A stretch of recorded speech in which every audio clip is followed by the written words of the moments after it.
Merci, Monsieur le Ministre. La parole est à Monsieur Rudy Sall pour le groupe Union des démocrates et indépendants. Monsieur le Premier ministre, le conflit syrien, qui aura fait à ce jour plus de 240 000 morts, est au cœur des débats de l'Assemblée générale des Nations unies ouverte ce lundi à New York. C'est pourquoi j'y reviendrai. Cette assemblée, dominée par le retour de la Russie sur le devant de la scène diplomatique, a également mis à jour les paradoxes de la position française en matière internationale.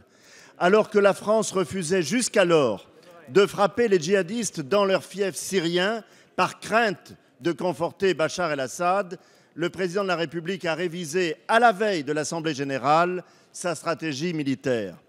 Un changement de stratégie prôné depuis toujours par l'état-major, accéléré par la crise des réfugiés et les menaces terroristes qui pèsent sur la France.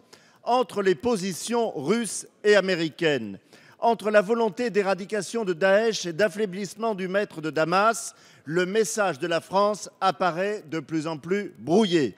Les raids aériens français, effectués avec une coalition syrienne, sont en totale opposition avec les paroles de François Hollande à la tribune des Nations unies, affirmant qu'une transition politique en Syrie passerait inévitablement par le départ du président syrien.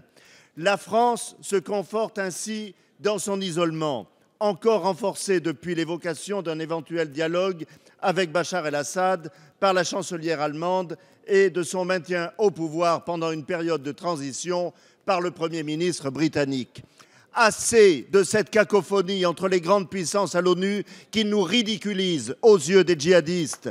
Assez de ces contradictions entre un réalisme militaire et une diplomatie teintée d'hypocrisie. Assez de voir l'image de la France de plus en plus isolée et de plus en plus affaiblie. Monsieur le Premier ministre, pouvez-vous enfin nous indiquer avec précision quelle sera la partition française dans ce concert diplomatique?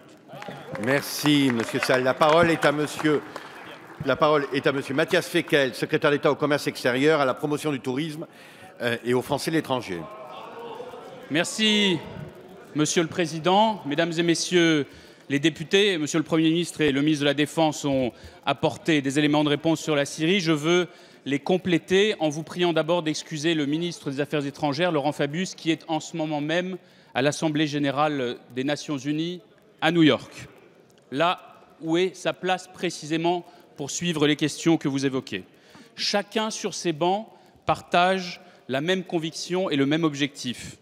La guerre qui déchire la Syrie depuis 4 ans et demi doit cesser et les barbares monstrueux de Daesh doivent être vaincus au plus vite.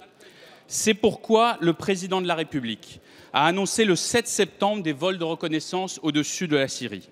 Et la France a d'ores et déjà pu localiser et frapper ce dimanche un camp d'entraînement de Daesh.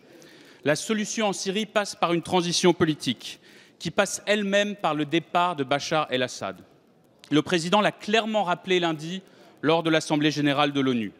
Comment penser un seul instant, monsieur le député, qu'un tyran responsable de la mort de plus de 240 000 de ses compatriotes et d'un exil de plusieurs millions de personnes puisse incarner l'avenir de son pays?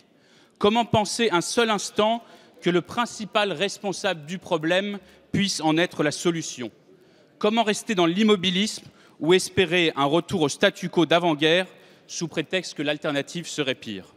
C'est pourquoi la France redouble d'efforts avec ses partenaires, y compris l'Iran et la Russie, les pays voisins, les pays du Golfe, pour trouver une issue à ce conflit. Et le président de la République a été très clair. Il y aura une action contre les djihadistes terroristes de Daesh, un processus politique dans le cadre agréé à Genève en juin 2012 et une aide massive aux pays voisins pour garantir le bon accueil des réfugiés. La transition politique est la condition de tout le reste. Et la France, loin d'être isolée ou à la traîne, comme on peut l'entendre ici ou là, est donc en permanence à l'initiative, sous l'égide du président de la République et du ministre des Affaires étrangères, pour faire émerger une solution politique, pour protéger les Français contre les terroristes, pour venir en aide aux réfugiés. C'est une telle action globale qui, seule, est à la hauteur d'un grand pays comme le nôtre, la France. La parole